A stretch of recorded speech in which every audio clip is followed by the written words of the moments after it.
Alright guys, training is beginning. Okay, welcome to the 2 o'clock. This training session is called Best Practices. So basically, what I did is list a couple of things that just came to my head real quick as far as best practices. I can go over a lot of things that I do and some things that other people have done that brought it to my attention as well, so I try to put it down there. I'd like to get a audience participation. I'm sure a lot of you have best practices that you do individually that you might want to share with the group that can help us all. That would be great. So if anybody wants to just interject, go right ahead. Obviously I don't know all the best practices, so. I kind of broke them up into categories, 1 through 4. I'm sure there's a lot more, and some will probably come to mind as we go through this. But one of the things I want to focus on is probably right from the beginning, which is booking. And a lot of the times what I try to do, especially in the beginning of the year, when I call it kind of that difficult time when you're getting out of Medicare Advantage season and are trying to get back into your old way or back into the swing of things. A lot of people have spent money over the holidays. They're upset about that. They're crabby over the phone, whatever. So you want to kind of push past that. So the first thing you want to do is when you're dealing with recycled leads or even when you're dealing with non-responders, the first thing I try to do is get that in an Excel spreadsheet. And what that allows me to do is get out my touch fours in a proficient or economical way.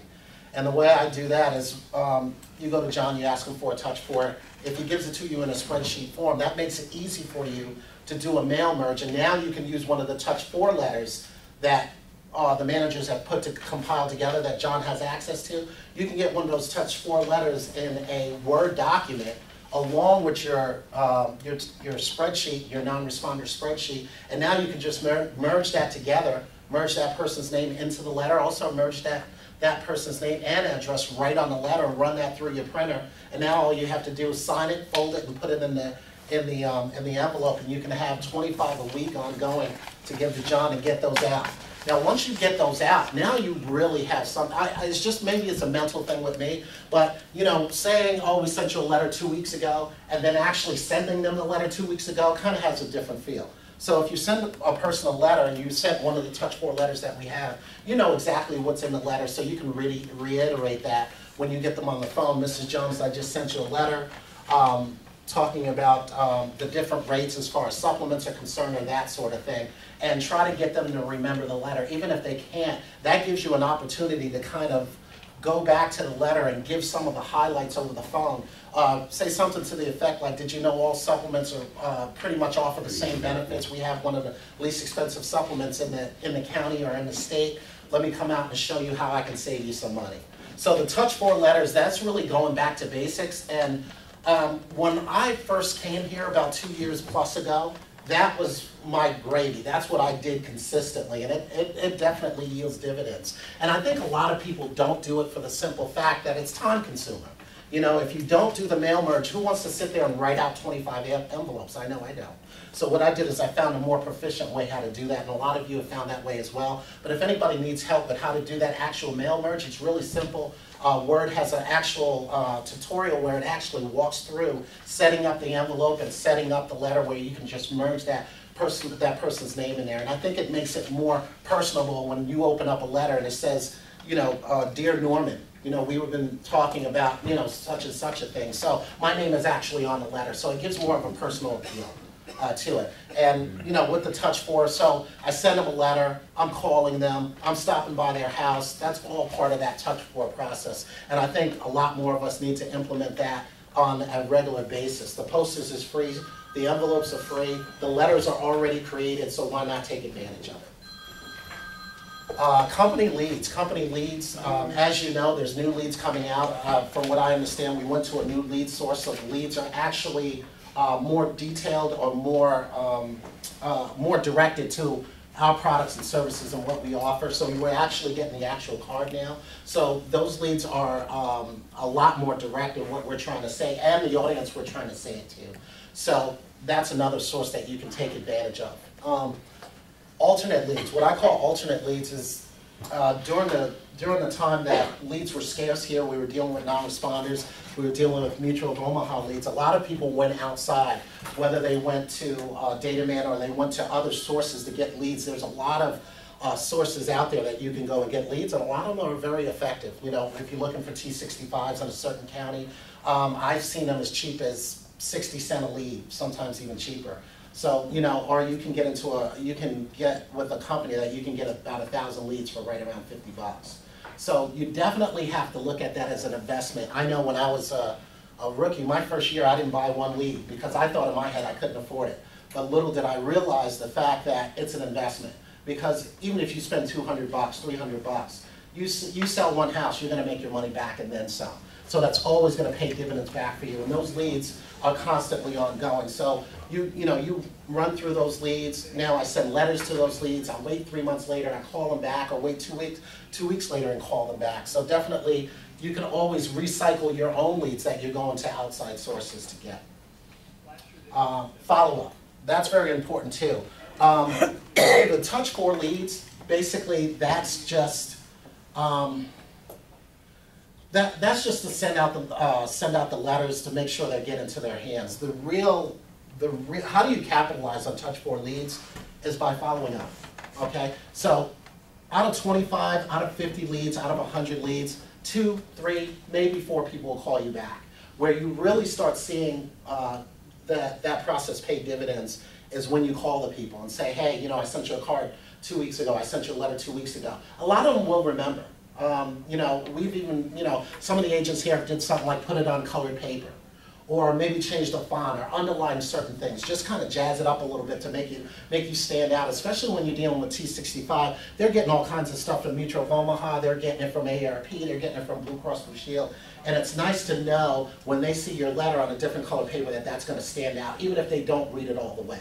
So what you can do is refer back to that letter, but the best thing you want to do is make sure you follow up. And I think the easiest process to follow up is through the spreadsheet. So what I'll do, if you know, Excel allows you to color code. So if you have 25 people that you sent the letter to, go ahead and color code those 25 people. And John sends everybody an email in here, hey, I just sent out bulk mail today. So now 3 or 4 days after that, you know that person has that letter. Another agent brought to my attention, out of the 25, send one of those to yourself, to your house. So when you get that letter, you know everybody else got it. Okay? So now you say, I know this block of people have gotten that letter or received that letter. Now I can go ahead and call those people, especially you want to get back to them. Time is of the essence because now they've had the letter for a day or two. Most people will even open up junk mail. So there is a strong possibility that that letter is still fresh in their mind when you call. So now you touched them a second time by calling them. Okay, so now, yeah, I remember that letter. You jog their memory, you tell them what you do, you get in, you book the appointment. Weekend booking. Most people call me a workaholic, and that's not really the case. A little secret is I try to pick up, I try to fill in the gaps because a lot of the times during normal business hours, I can't book the amount of appointments that I need. But I will go home and book. I will book on the weekends, and I have called people on Sunday. Everybody doesn't want to do that. It's, you know, you do your business how you want. But what I try to do is try to book as much as I can. And during a lot of time, especially on Tuesday with a lot of things going on with training courses and classes and interviews and different things like that, if I don't get booked up, either I'll stay or I'm going to go home. You'll be surprised how many people answer the phone between 6:30 and 8 o'clock on a weekday. So you'll be surprised how many answer the phone. I've actually booked 7 appointments in 2 hours on a Saturday morning from 9 to 11. So you'd be surprised. And people are home. They're home, they're nicer, and they're not expecting you to call. Especially T65. Especially T65s. A lot of the T65, a lot of people are 65 are still working. You know, so the only time to get them is after 6 o'clock. You know, so that's definitely an important thing. I would advise you to add that into your tool bag. You know, if you're short a couple of appointments, knock them out on the weekends. It's easier to do that, you know. Go to, you know, we have kids, we have spouses, go to a quiet place in the house. You know, sit down and say, I'm going to book for a half an hour solid. And you'll be surprised how many appointments you can get in that half an hour period. Go-backs. What I was talking about with go-backs is one of the things that I'm doing now is, and especially with all of the business that people here that have accumulated over the previous year, these are the easiest houses to get into, people that you've already seen. Okay? So those of you who have done Humanas, courtesy call. I called this morning.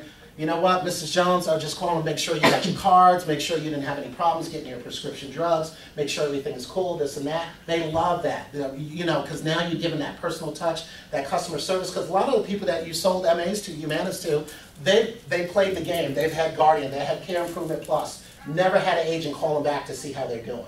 When you do that, you stand out from the crowd. So when you stand out from the crowd, now you can go, oh, by the way, Mr. Jones, you know, last time I was there, we kind of touched on life insurance a bit, but did you know blah, blah, blah, and however you want to formulate that, you can get back into the house. Yesterday, all of my appointments was Humana Go Backs for life insurance, and I wrote life insurance in every single house. I went back in yesterday. So you can definitely do that. For those of you who, last quarter, just go back a quarter. You know, look at the people, put together all of the people that you saw, just call them up, see how they're doing, you know.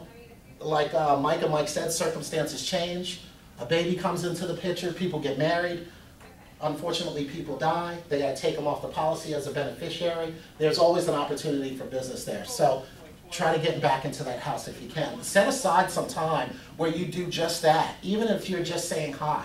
You know, if you keep them, if they keep you in their thoughts, or vice versa, there could be some business that would open up there. Before I go to the next block, anybody wants to add anything that I might have missed? Yes. Yes, sir. If your client calls you and says, I got this letter, I have a question about this thing I got in the mail, or I have a question about this or whatever, I think it's vital to go see them.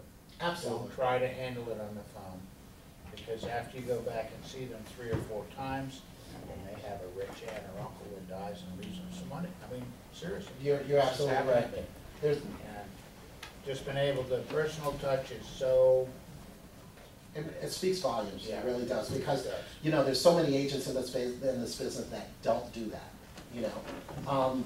So the personal, just face-to-face contact, and one of the things that I love that Matt does is, we actually, I forgot who I was with, we went into a house and Matt's magnet was up on the refrigerator. well, you did So I was like, oh, okay. But that's, you know, that's one of the marketing tools that he uses. So, you know, however you want to do that, you know, just personal time. You know what, a lot of the times too, I find myself in the same neighborhood. I find myself booking appointments where I'm in a neighborhood and I say, you know what, I sold a life insurance policy to that lady down the street. You know what, before you leave the neighborhood, if you got a few minutes, just go knock on the door, say hi. Doesn't hurt, right? Greg and I were knocking down a T65 list in Hilton Head, and name dropping really helped out in a couple different instances. Because once you're in those really high net worth communities, Sure. you know, it's really hard to bust down that door. And we actually sold somebody, and I was calling a regular T65 list, happened to be in the same community. Hey, by the way, do you know so-and-so? And they happened to play bridge with them. Wow. And this lady was ready to bold-face, I don't want to meet with you. Then it was kind of like, all right, I'll give you 10, 15 minutes. And it's happened a couple different times with Greg and Kirk. So, I mean, really name drop. If you're in a select community like that, and you'd Yeah. be surprised who you run across. Name recognition is very powerful. It really is. Another thing too, to dovetail off that, is with the non-responders. A lot of the times, those 4 names that are at the bottom of the card there, I'll sit down with someone and I'll say, hey, do you know that person? Yeah, I know that person. Next thing you know, you got 2 or 3 referrals. So you can get referrals right off those non-responder cards with the people down at the bottom, because more than likely, they're within a couple of block radius. So they might even know the person, most likely they do. do you use a neighborhood list for referrals as well? Have I personally? Yeah. I don't think I have. Okay. You can go, and if you're gonna go see Mr. and Mrs. Jones on Main Street, Mhm. and you don't have other folks to call, or if you want to just take some names with you while you go see them, if you go on to White Pages, and down right under their name is one of the things you can press on is neighbors. Oh, okay. And if you press on that, it'll pop up 15 or 20 of the neighbors. And if you print that sheet off, you can go and say, okay, do you know these folks? Or you can go, if you have to, just some time, you can go knock on the door, or you can use them, get the phone numbers, and call those as non-responders. Beautiful. And fill in that time. Another resource. Another resource as well, those of you who still have Mutual of Omaha, those yellow leads, well, I was kind of at odds with myself, like, where did these leads come from? What do we say on the phone? What do we get to do? Did they contact Humana? And I was getting bogged down in particulars, and I figured out I really didn't need to do that. I was actually making it more difficult than it was. Basically, all I did was I took the leads and I went up on whitepages.com, and if you put in the person, and sometimes you need to click on People Finder, which is on the right. If you do that, it'll tell you the age of the person. Also, it'll tell you the people who are in that house as well, and their ages. So now, I got the age of the person, so I know this person, and sometimes it gives you the exact age. It might say this person's 67, or it'll say between 65 and 70. Okay, because I noticed some of them was mixed. I had some people who were 45, one guy was 37, so you know what our target market is. So what I was able to do is slide these all to the side, and I knew everybody in this pile was 65 based on what the white pages said. So now I can call those people, hey, you know what, you just got some information a couple of weeks ago, and see, now you can work off of that. And it's really a psychological or a confidence builder when you can get the more information you can. You'd be surprised how much you can find out about people just by Googling them or going to white pages or different things like that. And a lot of seniors and retirees, they don't change their phone number. They've had phone numbers for 20 and 30 years. Yes. So most of the time, their phone number, their address, their age, everything is right there in white pages. So you don't have to do much to get that information. Okay, I'm going to go to appointments. Number 2, Fact Finder, Forgotten Opportunities. I put that phrase, forgotten opportunities, because it's one of the things that I was forgetting to do when I go in the house. My main focus is, okay, I'm going to do health insurance, I'm going to do life insurance, I'm going to get as much information as I can about annuities, and I'm going to bring Dave back. That's my mindset. But what I was forgetting is about those small policies, or those kind of incidental policies, for lack of a better term. That's your cancer policies, your hospital indemnity policies, your dental policies, and you'd be surprised. And the way it was brought to my attention is this lady actually asked me, do you have anything that covered dental? Yes, I do, and I ended up selling it. But the thing about it is, you don't think to ask those type of things. So now they incorporated it into the Fact Finder, so now you're even more pressed to make sure that you cover all the bases when it comes to the Fact Finder. Talk about a cancer policy, talk about a dental policy. And some of the segues to that, dental and hospital indemnity is pretty easy. Because the segues is like, oh, you know what, you have a Medicare Advantage plan, you know Medicare Advantage plan doesn't cover dental.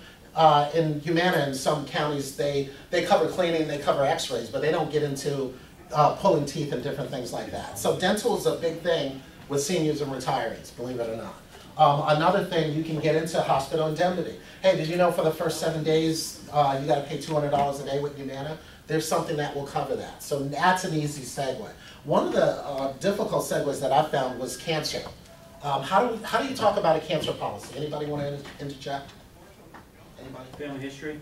Okay. Yeah. You know, I try that. Anybody in your family?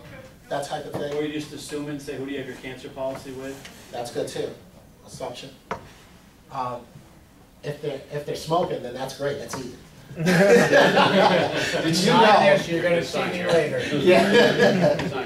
Yeah. I got a funny quick story. I actually, when I first started, I met with a lady, and the sole purpose was to go and talk about a cancer policy. She didn't want to talk about anything else. She sees me coming to the door. It was pouring down rain, and she made me sit outside on the porch. So we sat outside on the porch. She's smoking.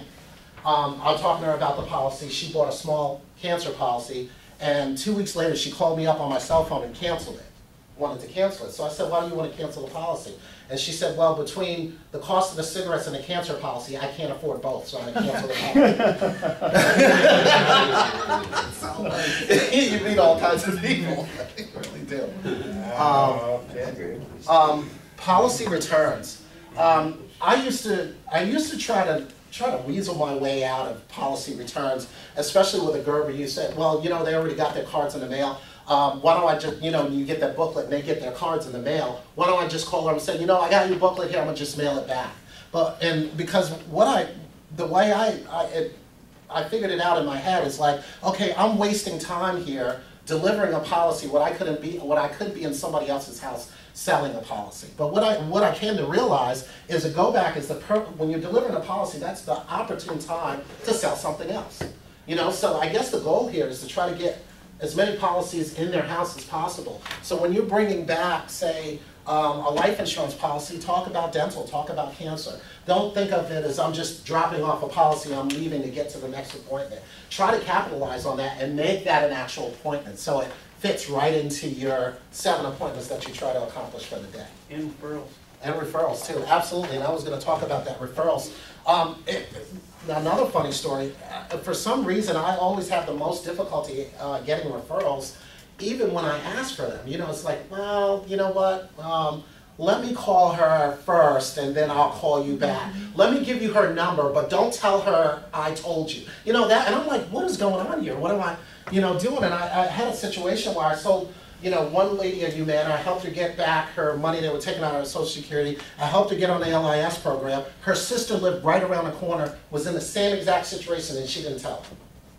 And I ended up, she sent the card, and she was like, yeah, that was my sister. You just went there a couple of weeks ago. And I'm like, how come, help your family out, your own flesh and blood. So it's, I've been trying to rack my brains trying to figure out how can I get more referrals? And when we do the thing on Friday where we're putting up the numbers, that's always, especially with Mike and Mike, that's the Achilles heel. How to get more referrals. Leads are getting more scarce, we know that. Has anybody come up with a consistent way where they're averaging 5 or more referrals a week? Anybody want to interject? Tell us how it's done. I don't know. Well, I'm thinking about paying them.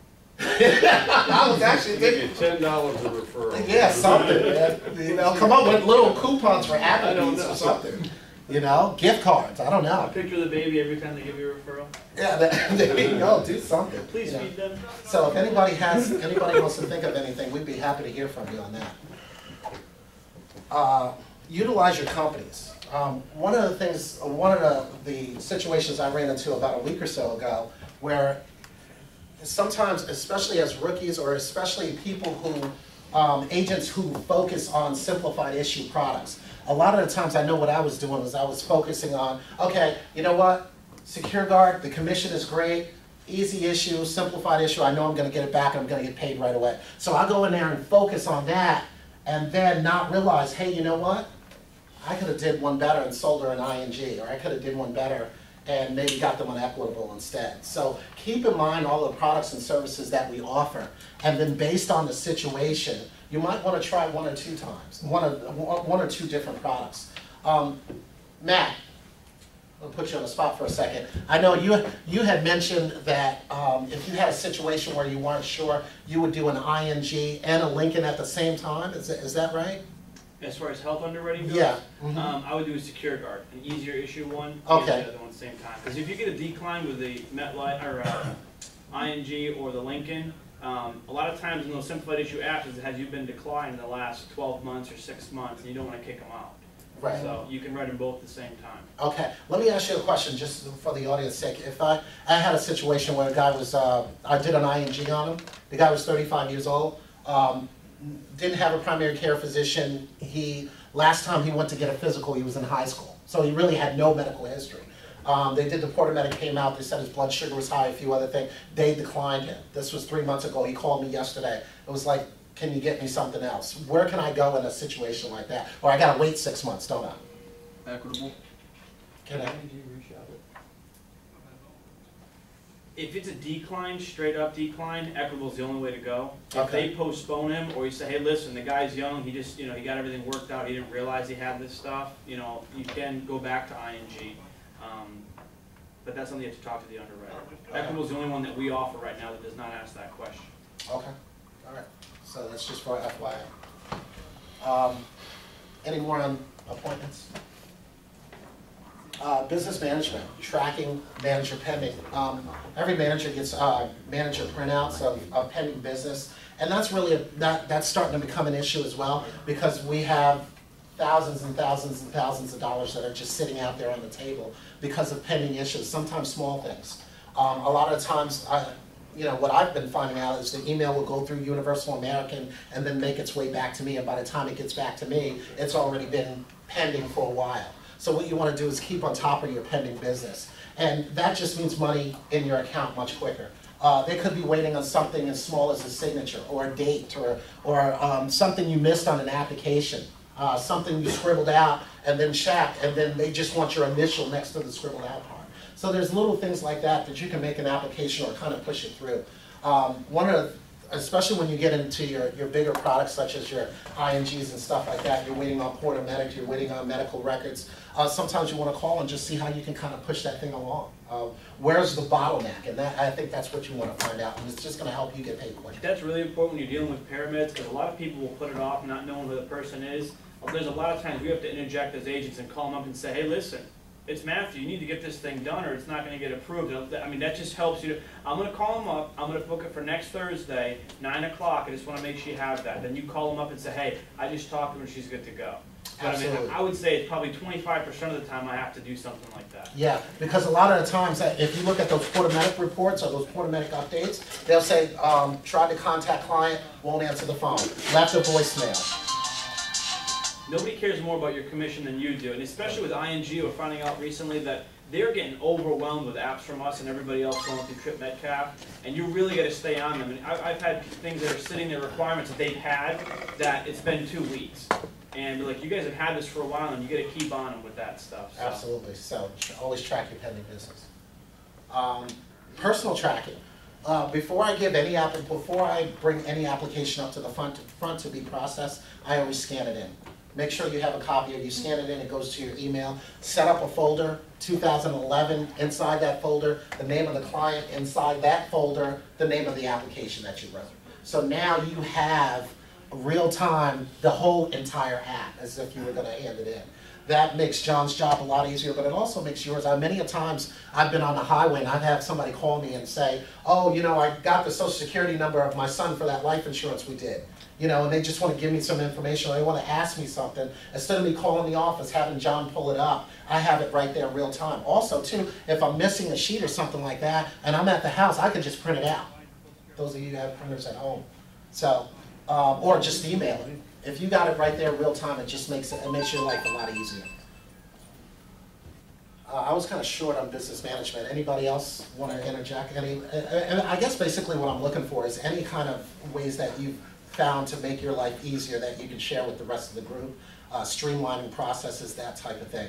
One of the things that I have is, you know, you listen around the office and everybody has their own proficient way how to do things. And a lot of those ways and techniques are actually valuable that can benefit the rest of the group, but they're just not being shared, and we're all cornerstone as a whole. So if anybody wants to share anything, feel free to do that. Hey Norman, one thing that I've found useful is just doing, printing out on the agent link your client's name with their policy numbers. You can do that just through the commissions or any of the other ones as they come through, because people call and you don't maybe don't, you know who they are, you know all the rest of the information, you don't know that policy number. And that's exactly what they ask you for when you call up. Exactly, having a printed out list of your clients with the, just keeping that somewhere in your book or somewhere in your, on your person, or even if you have it printed out on your computer, or you know, saved on your computer. Absolutely, that makes sense too. I got one for you too, Norman. Yes. Just piggyback off of, I mean, everybody here's pretty much called Penn Life about commissions at one point or another. Pretty much everybody here usually talks to Sean. Okay. Because Sean usually handles pretty much everything that comes through for Penn Life. One thing I noticed is the way you kind of treat her, she's going to respond to that. I mean, she's getting thousands of calls from agents all over the country every day. Right. So to make her life a little bit easier, what I started to do, and she actually calls me back now, is just kind of be nice to her. You know, be empathetic. Know that she has a lot on her plate, and she kind of remembers you because you were nice, or you're not the one calling up yelling at her, where am I getting paid, all this stuff. So Right. if you play with them a little bit more, they'll be a little bit more receptive to you whenever you actually do need them for something. So Right, exactly. it's You get more done with honey than with vinegar, right? Right. Oh, That can trickle down through everything. I mean, you guys, whoever sits next to my office, you hear me on the phone with underwriters and new business contacts all the time. It's always, hey, how's it going, TGIF, or whatever else. When you have that kind of relationship, they'll make exceptions that they won't normally do. Sam and I had a case where they told them 5 times, no, we won't make an exception. I called up and, went to the step above, and they did make that exception. And it saved us a trip out there. So, Nice. I mean, really treat these people good, and always, just talk in general with them. Don't yell at them, like he said. That's a good point. Absolutely. Absolutely. It's just, sharing love and affection for your fellow man, right? door knocks, time management, door knocks, and book in between. One of the things I was talking about is book in between and door knocks. A lot of times what I was happening, not so much now, but in the beginning, I guess my quality of booking wasn't really where it should have been. So I found myself having 7 or 8 appointments booked, and maybe 3 or 4 people wouldn't be home. Okay, maybe I didn't really cement the fact that I was coming there to help them or whatever the case. If you find yourself in a situation where, you're going out in the field and that person's not home and now you got an hour and a half to kill, go to a gas station, pull over and book an appointment. Many of times I've done that.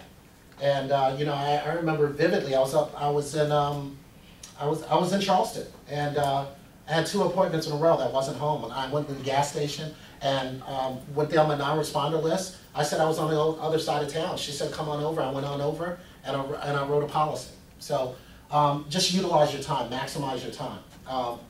Because if you look at it in the 9 to 5 world, you're there for 9 to 5.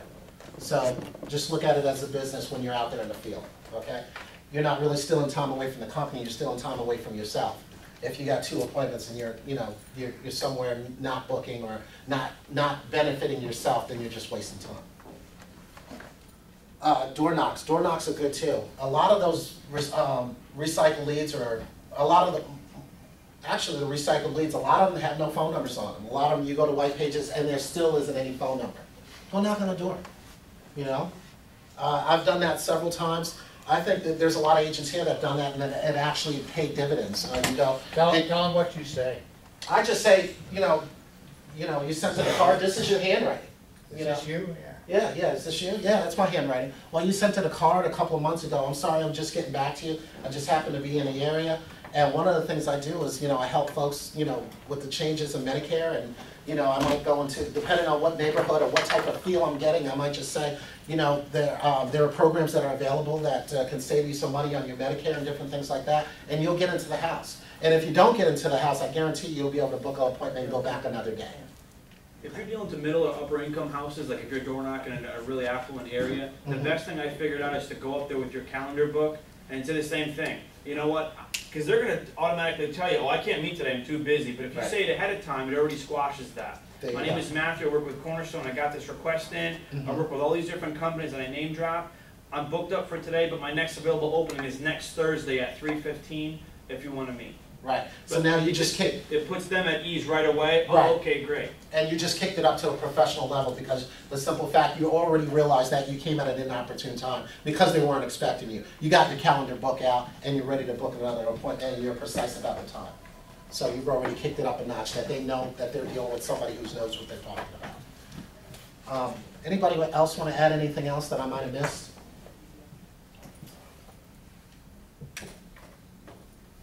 Am I short on time? Am I long on time? Good. Good. 22. 20 minutes.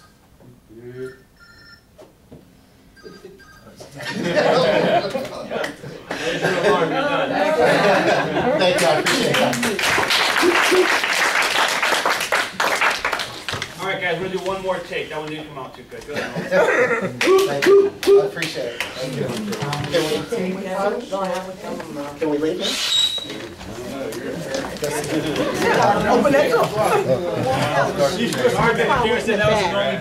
Yeah, yes, sir. Oh, okay. Thank you.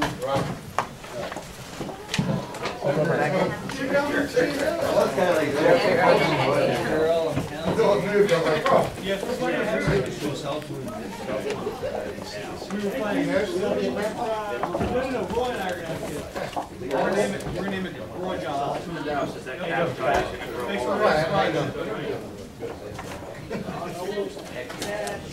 Oh. Large donations. Many zeros. So I can drink here. So I got that the other day, and I was on my way, really there with Rachel, she was at the property. If I were you, man, I wouldn't spend any more time. You could be me. Mark, let him step up. Ever be the Godfather? Mark's gonna be the Godfather. So, Oh, You're crap. not meeting with this guy at all. I get an email saying I exceeded my.